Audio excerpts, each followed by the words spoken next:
Hey guys, Flatlander86 here. I know it's been a really slow start to the season here for me. Been really busy with work. Have come across some bad stuff happened to me here a couple months ago. The garage got broken into, stole some stuff, so I've been dealing with that. And just trying to get some people together to go out west has been kind of a struggle this year. Yeah, just not as much motivation this year to get going for some reason, and just work mainly, I guess. Just busy almost every weekend, every other weekend been working, so I haven't had much chance to really get up and go sledding. But hopefully that's going to change here for me. Still going to be busy with work, but going to try to take a little bit more time off, or a couple weekends off, to be able to enjoy some of this weather here and get out sledding. I got my Freeriders sweater on.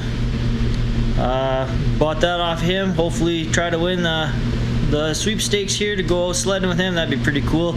Even though I saw the video today, he's out in that drainage ditch with the 21 guys or whatever, and yeah, I'm not sure if I'd cut that. It'd be fun to try, but I'm thinking about halfway through I might have just gave up and try to find my way back to the trail.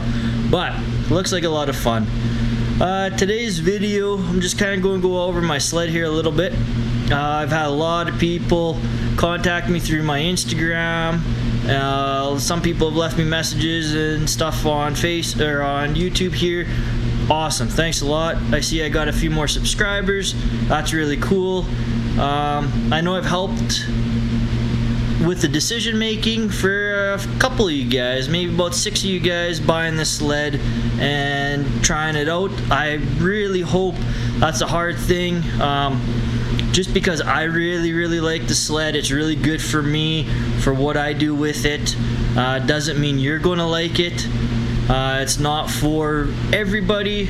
I could just try to give my honest opinion on how I feel on it, and I really hope it worked out for all you guys. I know it's a lot of money to be spending, and yeah, it's cool that you asked me for advice. It's really cool that I was able to help a couple of you guys make the decision to buy it, and again, hopefully it just turned out to be a real good sled for you guys.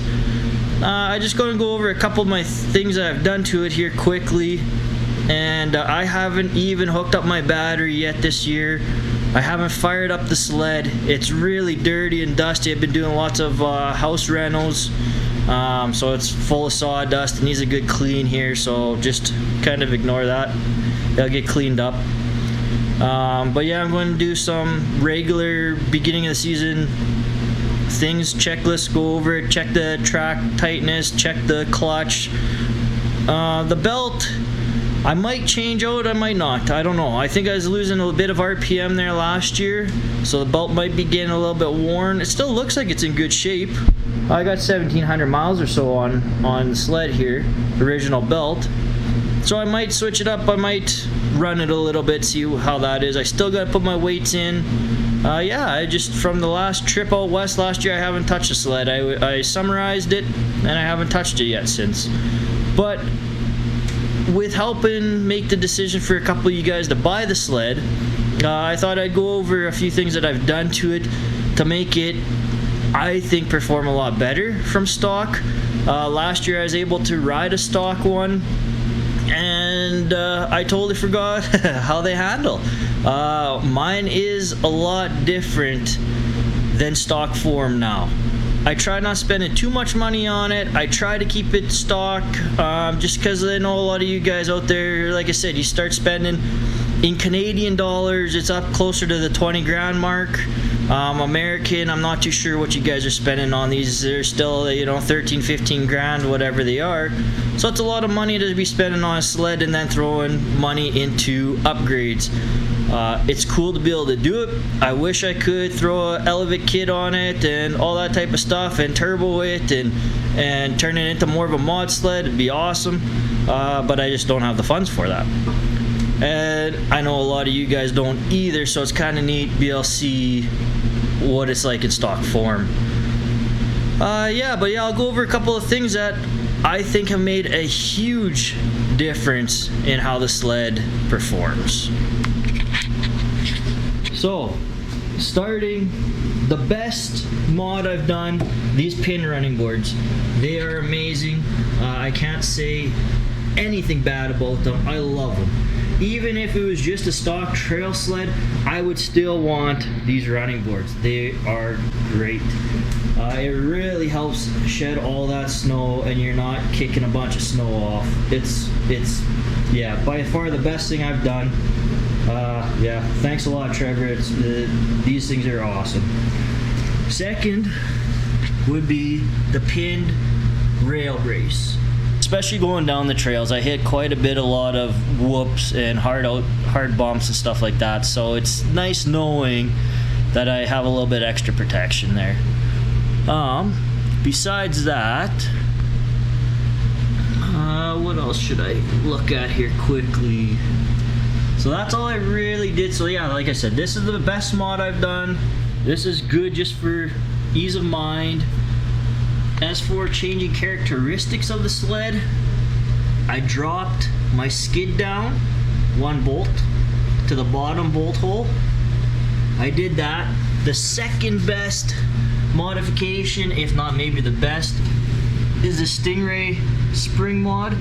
This is also a game changer for me. It really helped lighten up the front end. Really helps lighten up the front end, so it lifts a lot easier, and it's just so much easier to steer. I no longer have my 2013 High Country that the wife was running. I'm looking for a new sled for her, but when she hopped on the Ride X, she really liked how the steering was so much lighter, and it's a big reason due to is that front spring. You can take a lot of pressure off the front skis, and it's just a stiffer spring. It helps so that you don't bottom out, and yeah, I've noticed a big difference in that. Just really lightened up the front end, and it's a lot better, I think. I really like that. I've done the Dalton weights, just adjustable weights. The front end, all I did was I brought my skis inward, so I made it narrower, and I've taken out my sway bar link right there. I just zip tied it up. I just went through, zip tied it up, took it off here. So if I ever need to, if I ever am going to be doing a lot more trail riding, or eventually maybe if the wife gets this sled, I'll just put that link back in and it'll just stiffen up that front end. It doesn't make it flop as much. Yeah, those are really the major things I've done to the sled that have really changed the way that it handles. Taking out the sway bar link, narrow the skis, do that Stingray front mod spring, and dropping the rear skid bolt holes. That's it. That's what really changed the handling of this sled for me. That's what I really like about the sled. So in stock form, you might not, it doesn't feel the same. When I tried that stock one last year, it's a lot stiffer. The front didn't want to lift. I couldn't get it on edge as easy. And yeah, this made a world of difference, guys. So if you want a little bit more playfulness out of your sled, I would suggest looking at a couple of these things, especially that front spring, that Stingray spring mod. I also did when I took the shock out, there's this bolt bushing kit you can get. I can't remember who makes it. But it just changes it so it pivots in there, it doesn't bind. That's just a little bit of extra insurance as well. I see a lot of guys breaking off these rear caps now. I never really thought to look at that. I'm not too sure. I don't think mine's really moved. I don't think I've had an issue with that. But I know guys are they're drilling out the aluminum rivets and putting in steel ones. So I might do that. I think I might leave it for now, just see what happens, because I don't see any cracking or anything around the paint for mine. Other than that, that's what I've done. This year, I bought this little finger throttle. That's all there is for the guard.